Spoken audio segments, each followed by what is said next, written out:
রোববার 5 April Mirpur 1 Baghdad মার্কেটের SK বার ও পাশের একটি আবাসিক হোটেলে অভিযান চালানো হয়।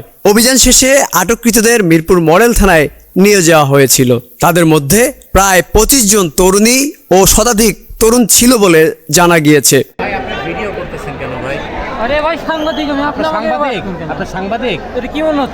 আইনগত ব্যবস্থা গ্রহণের জন্য তাদের শাহআলী থানায় হস্তান্তর করা হয়েছিল। দীর্ঘদিন ধরে ওই এলাকায় অসামাজিক কার্যকলাপের অভিযোগ এনেছিল স্থানীয়রা। অভিযোগের ভিত্তিতে ডিএমপির মিরপুর জোনের একাধিক থানা যৌথভাবে এই অভিযান পরিচালনা করেছিল। অভিযান করেছে ডিএমপির কোন ইউনিট? ডিএমপির মিরপুর ডিভিশন। মিরপুর ডিভিশন থানার অধীনে মিরপুর ডিভিশনের অফিসাররা মিলে আমরা অভিযান পরিচালনা করেছি ডিসি স্যারের নির্দেশে।